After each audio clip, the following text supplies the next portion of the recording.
नई नई ज्वाइन करी अपनी सिक्किम पोस्टिंग के लिए ट्रेन से गैंगटॉक जा रहा था। उसने देखा कि ट्रेन की सीट के पास आकर बहुत सारे जवान उस सीट पर हाथ पैर जोड़कर जा रहे थे। वो सीट एकदम खाली थी और सीट के नीचे दो बड़े बड़े बक्से पड़े हुए। रमेश को कुछ समझ नहीं आया तो वो अपनी आंखें बंद करके सो गया।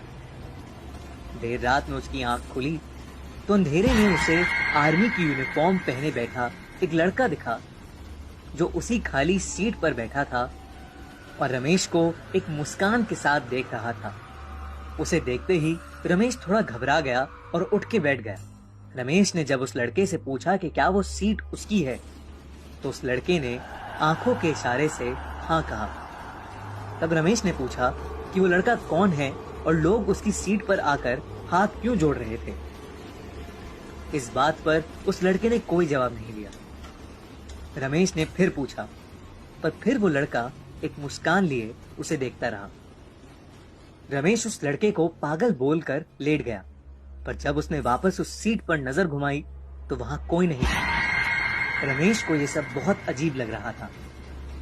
सारी रात वो उस लड़के के बारे में सोच सोच कर सो नहीं पाया और उसकी खाली सीट को घूरता रहा। सुबह हुई और जब स्टेशन आया तो कुछ आर्मी ऑफिशियल्स उस लड़के की सीट के नीचे रखे दो बक्से लेने आए। रमेश से रहा नहीं गया और जब उसने बाकी ऑफिसर्स से उस लड़के के बारे में पूछा तो उसके होश उड़ गए। उन ऑफिसर्स ने बताया कि वो सीट बाबा हरभजन सिंह की है, जिनकी 1968 में मौत हो चुकी थी। हरभजन सिंह ने 1966 में आर्मी ज्वाइन करी थी और 2 साल बाद ही उनकी पानी में डूबकर मौत हो गई थी। 3 दिन तक जब उनकी लाश नहीं मिली तब बाकी फौज वालों ने उन्हें भगोड़ा घोषित कर दिया। पर एक रात वो अपने दोस्त के एक सपने में आए और उनका शव कहाँ मिलेगा वो बताया। जब आर्मी ने सर्च किया तो उनका शव उसी एग्जैक्ट जगह से मिला।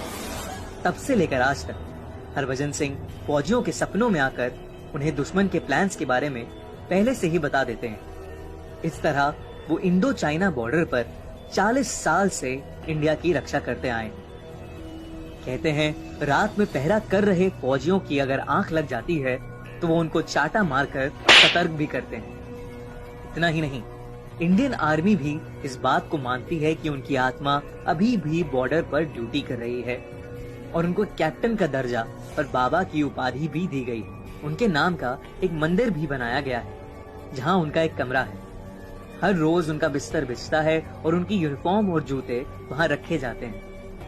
हर बार जब उनके कमरे की सफाई होती है तब बिस्तर पर सिलवटें और उनके जूतों में कीचड़ पाई जाती है। और तो और उन्हें हर साल घर जाने के लिए 2 महीने की छुट्टी भी दी जाती है और उनका सारा सामान उनके गांव भेजा जाता है।